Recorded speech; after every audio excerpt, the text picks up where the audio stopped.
नमस्कार, वंदे मातरम। मैं हूं श्यामगिरी। आप देख रहे हैं हमारा चैनल मुद्दा भारत का यानी मुद्दा आपका, मुद्दा लोकसभा चुनाव जुड़ी खबरों का। आज मैं चर्चा करूंगा कि महाराष्ट्र की राजनीति में एक बड़ा भूचाल आने वाला है, यानी कि उद्धव ठाकरे बहुत जल्दी जेल जाएंगे। ये वीडियो हालांकि मैंने पहले भी बनाया था और कहा था कि केजरीवाल के बाद जो है उद्धव ठाकरे का नंबर लग सकता है। और यही बात जो है एक सभा के दौरान जो है नारायण राणे ने कही है कि उद्धव ठाकरे की बहुत जल्दी जेल जाने की नौबत आ जाएगी। तो एक सवाल यहाँ पे ये खड़ा होता है कि नारायण राणे जी को समझना चाहिए कि अगर उद्धव जी जेल जाएंगे, इसको लेकर उनको सहानुभूति मिल सकती है और ये वोट डाइवर्ट हो सकता है। तो ये वक्तव्य कहीं कहीं महंगा भी पड़ सकता है। इसी में चर्चा कर लेंगे हमारे सहयोगी नेता जी। क्या आखिर में उद्धव जी जेल जाएंगे, और जाएंगे तो उसके पहले अनाउंसमेंट करना कितना धोखादायक है? सर, आप मानते हैं इस बात को? आपने जो बोला वो बिल्कुल बात सही है जी। हमने भी हमारे कई वीडियो में अभी आजकल जो किए उसमें ये बताया था कि उद्धव जल्दी जेल जाएंगे जी। मगर अभी ऐसा है कि लोकसभा चुनाव के रिजल्ट के बाद जाएंगे, ऐसा भी हमने बोला जी। था। और हमारे बोलने में और नारायण राणे साहब के बोलने में फर्क पड़ता है जी। एक तो ऐसा है कि नारायण राणे जी को उन्होंने जेल में डाला था, उनकी अरेस्ट टेक्निकली की थी। जी बिल्कुल। खाना खाते थे वहां से उठाया, तो उनके अंदर एक ज्वालामुखी जरूरी ही पनपता होगा। तो उनकी भी अभी ये इच्छा रहेगी कि भाई इसको जेल में डालना है, बदला लेना है। मगर अभी इसमें दो तीन बातें सर आपने बराबर ये पॉइंट आउट किया है कि श्यामगिरी अनिल सत्य बोलते कि इसको जेल में डालेंगे तो हमारे हाथ में कुछ नहीं है। हम खाली हमारा अनुमान लगा सकते हैं या तो जो इंफॉर्मेशन अपने तक आ रही है उसके आधार पर बोलते हैं, एक अंदाजा दे रहे हैं। बराबर आप बोले। मगर जब नारायण राणे बोलते हैं तो वो गवर्नमेंट की पॉलिसी होती है या गवर्नमेंट की तरफ से दी हुई थ्रेट होती है, क्योंकि वो मंत्री है केंद्रीय। और अभी जो उद्धव जाएगा वो महाराष्ट्र की EOW वगैरह इससे नहीं जाएगा, इकोनॉमिक ऑफेंस विंग से नहीं जाएगा, वो जाएगा सीधा ED या इसके ही चुंगल में फंसेगा, हाँ उसमें ही जाएगा। तो केंद्रीय मंत्री है वो, तो उनका धमकी देना जो है वो आप बोले वो सही है सर कि हमने बोलना और राणे साहब ने बोलना फर्क है। राणे साहब बोलते हैं तो शायद हो सकती है कि ऑलरेडी उनके प्रति जो सिंपथी है उद्धव के प्रति, वो अगर जेल में तो बाद में जाएंगे तो विधानसभा के ऊपर अगर तब तक वो अंदर रहे तो असर होगा। मगर अभी ये लोकसभा में भी जो प्रचार कर रहे मराठी आदमी है वो बोलेगा ठीक है ना, अभी आपने उनकी पार्टी छीन ली, उनका सिंबल छीन लिया, उनको पनिशमेंट दे दिया है। जी सर, लोग ये अभी मैं बात करता हूं तो लोग ये मानते हैं कि ये शिक्षा जो हुई है उद्धव जी को उनके औद्धत्य के लिए, उन्होंने जो भी गलत काम किए उसके लिए ये शिक्षा मतलब हिंदी में क्या उसको बोलते हैं, पनिशमेंट हिंदी में पनिशमेंट बोलते हैं, इंग्लिश में पनिशमेंट बोलते हैं। हाँ, तो हिंदी में क्या बोलते हैं शिक्षा को, पनिशमेंट को? सजा। तो वो सजा चिन्ह जाना और ये है वो पर्याप्त है जी, ऐसा लोगों को लगता है। और उसके बारे में भी उनको लगता है कि ये तो केंद्र में अगर बीजेपी सरकार नहीं होती तो यही चुनाव आयोग जो है वो इस तरह से ये नहीं देता था। सुप्रीम कोर्ट भी, लोगों को डाउट है अभी कि भाई सुप्रीम कोर्ट भी कुछ झुका हुआ है या दबाव में है, ऐसा बोलते हैं। तो आप उनको अभी पनिशमेंट सजा देके रुक नहीं रहे, वो अभी आप पर्सनल वेंडेटा जो है, जो उद्धव करता ही था जी, नारायण राणे को उसने जो किया वो वेंडेटा ही था, गलत ही था। हाँ नहीं गलत था, और वो सूड ही था, रिवेंज था। तो आप भी वही करने जा रहे हैं। मगर सर और उससे सिंपैथी बढ़ेगी ये बात है, और नहीं बढ़ानी चाहिए अभी इस तरह से। क्या है ना, मेरे को ऐसा लगता है कि अभी ना सर बड़ी मुश्किल से लास्ट चुनाव का फेज बाकी है अभी ये तो इनका प्रचार भी आज 5 बजे बंद हो रहा है। जी राणे साहब का, और इसका 7 तारीख को वोटिंग है। 7 तारीख वोटिंग होने के बाद 50% चुनाव खत्म हो जाएंगे सर। महाराष्ट्र के 48 में से 24 सीट के चुनाव खत्म हो जाएंगे। हाँ, और खाली 7 तारीख और 20 तारीख अपना आखिरी है, वो वही रहेंगे। तो इसका बुरा असर होगा क्या, जो आपने मुद्दा डाला है वो मुझे लगता है कि बुरा होगा। मगर इनको जेल में डालेंगे क्या, सर डालेंगे। चंद्रबाबू नायडू को डाला ना, चंद्रबाबू नायडू को भी डाला डाला तो सर, कहते हैं अंदर थे, भ्रष्टाचार के आरोप में ही गए वो, चीफ मिनिस्टर थे वो। अभी केजरीवाल अंदर है, जब मोदी से पंगा लिया जेल में जाके आए, सोरेन भी अंदर है, हेमंत सोरेन गए अंदर, केजरीवाल भी अंदर ही है भी नहीं, केजरीवाल अभी भी अंदर है।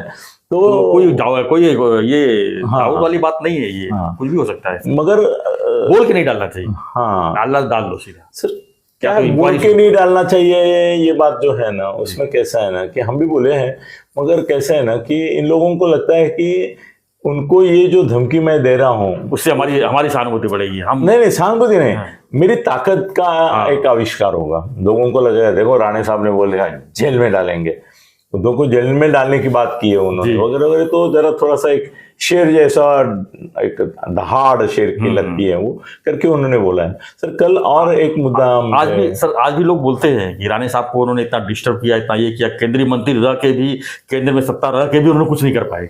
आज लोग बोलते हैं ना, टोट मारते हैं। सर क्या बोल रहे थे? नहीं, मैं बोल रहा हूँ एक दूसरा मुद्दा है कि हम लोग बार बार बोल रहे थे कि राज ठाकरे को लोग निगेटिव रोल में देखना चाहते हैं, जी, नकारात्मक भूमिका में देखना चाहते हैं, विरोधी के भूमिका देखना चाहते हैं, उनसे गाली गलौच ही सुनना चाहते हैं।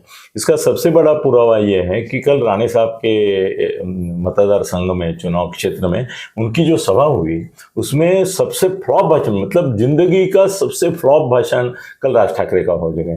इतने फ्लॉप, लोगों ने ना तालियां थी, ना उत्साह था, ना हंसा था, ना कोई प्रतिसाद था। लोग ऐसे हैरान होकर देख रहे थे कि क्या हम राज ठाकरे को सुन रहे हैं या किसी और को सुन रहे हैं। कोई निगेटिविटी नहीं, कोई किसी के ऊपर बुरी कमेंट नहीं। उद्धव को भी उन्होंने ज्यादा पकड़ के ठोका नहीं, उद्धव को भी नहीं ठोका। शरद पवार का तो मेरे ख्याल से नाम भी नहीं लिया, उसको तो स्पेयर कर दिया शरद पवार, कर सकते थे। हाँ, तो मगर मेरे को लगता है कि शरद पवार के खिलाफ जाने की उनकी हिम्मत नहीं है, क्योंकि शरद पवार के उनके ऊपर बहुत ऑब्लिगेशन है, और आज भी और कल भी होंगे, क्या मालूम। और लास्ट 19 में तो उनके साथ ही किए हैं, तो उसका आधा समय राज साहब का इसमें ही खर्चा हो गया कि मैंने बुरे को बुरा बोला करके उस समय बोला। वो क्या है ना, अपराधी भावना से पीड़ित है, ऐसा मुझे लगा, इसलिए वो उनका भाषण पूरा फ्लॉप हो गया। ये फ्लॉप भाषण जो अगर वो करेंगे अलग अलग चुनाव क्षेत्रों में, तो उनकी और बदनामी हो जाएगी कि वाघाची शेड़ी झाली, ऐसा लोग बोलेंगे। सर कल का भाषण उनकी जिंदगी का सबसे बुरा भाषण था। और राणे साहब की स्तुति वो जिस तरह से कर रहे थे वो भी लोगों को पसंद, उनके मुंह से स्तुति नहीं, निंदा गाली ही लोग चाहते हैं, और बहुत ही ज्यादा स्तुति कर गए राणे साहब की वो। और उसमें भी ऐसा लग रहा था कि वो नहीं, वो ये राज ठाकरे नहीं है। तो सर उनका कल का फ्लॉप शो, इसकी भी आपको नोट लेना चाहिए, यू शुड नोट कि वो फ्लॉप है, और आगे भी वो फ्लॉप होते जाएंगे अगर यही भूमिका में रहेंगे। तो ये भी मुझे नारायण राणे साहब का जिक्र आपने किया है तो मैं बोलना चाहता था। जी सर, राणे साहब का अगर जिक्र करूं तो वहाँ पर उनका जो सीधा मुकाबला विनायक राउत से है, यानी कि नारायण राणे वर्सेस शिवसेना जो है उद्धव ठाकरे जी का। तो विनायक राउत और जो राणे साहब है, कैसा मुकाबला देख रहे हैं आप? सर मुझे जीत तो राणे साहब की पक्की लग रही है ऐसी, लेकिन मुकाबला कैसा देख रहे हैं आप? सर मुकाबला तगड़ा होगा ऐसा लग रहा है मुझे जी। वो विनायक राउत की वजह से नहीं, माहौल बिगड़ा है। कैसे? महाराष्ट्र का, हाँ, महाराष्ट्र का माहौल बिगड़ा है। और कोंकणी आदमी जो है ना, कोकण का, वो हमेशा शिवसेना के ठाकरे ब्रांड के प्रति लॉयल रहा है, लगाव रहा है उनको, बाला साहब से लगाव रहा है, बाला साहब की वजह से उद्धव से लगाव रहा है। तो ये लड़ाई जैसे हम बोलते हैं कि मोदी और इनके बीच में है, वैसे ये लड़ाई राणे और विनायक राउत के बीच में नहीं है, ये राणे और उद्धव ठाकरे के बीच में। और एक समाना था कि राणे शिवसेना में ही थे, तो उनके भी जो मतदाता है उन्होंने उनको शिवसेना करके भी वोट किया है, उनके बेटे को भी वोट किया है। तो ऐसा लगता है मुझे कि नीलेश राणे का, उनके बड़े बेटे का पराभव इसी मतदार संघ से करके विनायक राउत आए थे, और उस बार वो मोदी लहर में आए। बिल्कुल। अभी मोदी लहर जो है वो मुझे फीकी पड़ती हुई दिख रही है, सब जगह दिख रही है, सब जगह दिख रही है। डरावनी जहाँ पे उम्मीदवार लोगों को पसंद नहीं आएगा वहां पे वो मोदी को वोट नहीं देंगे। और वो हिंदू मुस्लिम भावना, मैंने कल ही आपकी वीडियो में बोल दिया, वो महाराष्ट्र में जनरेट नहीं हुई है, बिल्कुल नहीं जनरेट हुई है। शायद उत्तर में होगी तो मालूम नहीं मुझे, हो रही है समझो।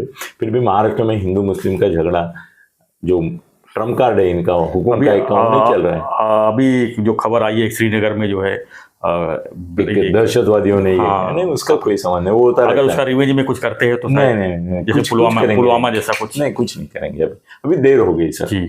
अभी अगर कुछ किया तो लोग बोलेंगे कि वो पहला जो शो किया है उसका ही रिपीट कर रहे हैं। सर एक बार एक नाट्य जब होता है तो उसी प्रकार का नाट्य फिर से करने से लोगों में वो चिंगारियां जगती नहीं है।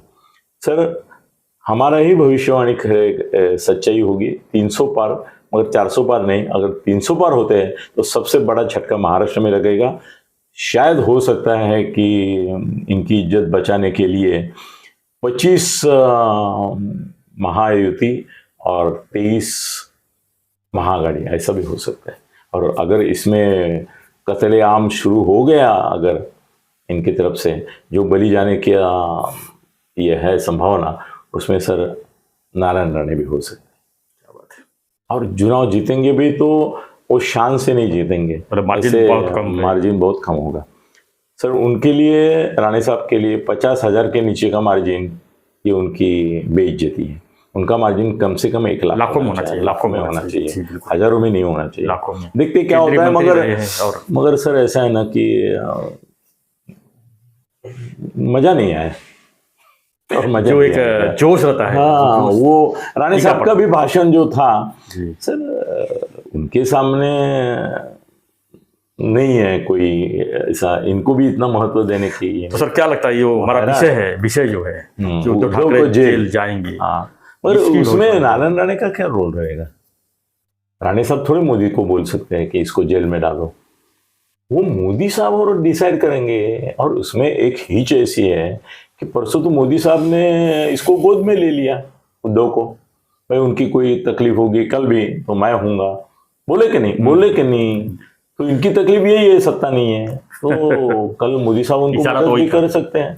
भाई लाड़ प्यार करने की कोई जरूरत नहीं, जैसे इनको बोलना नहीं चाहिए सिंपैथी के लिए, सिंपैथी नहीं जनरेट हो करके, वैसे मोदी साहब को भी ये नहीं बोलना चाहिए था कि मैं रोज रात को फोन करता था। सर पंतप्रधान देश के इसको वहिनी को और रश्मि वहिनी को रोज रात को फोन करते थे, आज उद्धव कैसा है, आज उद्धव, उन्होंने खुद बोला मैं रोज रात फोन करता था। में जब बीमार थे, वो बीमार थे तब।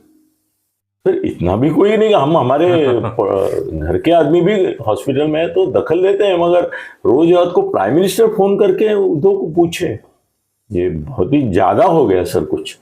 भाई ठीक है 1-2 दिन में बात की, ये की, वो ठीक है, रोज रात को वही साहब को कैसे आज, कैसे आज, मतलब वो थे तो मुख्यमंत्री महाआघाड़ी के उस समय भी, और आपसे बगावत किए थे, आपसे बगावत किए थे, गाली गलौज किए थे, फिर भी आप उनके ऊपर उतना प्यार अगर उस समय करते थे तो इसका मतलब ये है कि ये शिंदे साहब से जो प्यार है, राज ठाकरे से प्यार है, अजीत दादा से प्यार है, वो प्यार नहीं है, वो एक हित संबंध के लिए जोड़ा हुआ नाता है। मगर आपका प्यार असली उद्धव के प्रति है, यही आप जता रहे थे। तो मोदी ने भी एक तरह से येलो सिग्नल दे दिया उनको। तो सर एक तरह से सर येलो सिग्नल दिया, ग्रीन दिया। हाँ, येलो सिग्नल मानता हूँ मैं।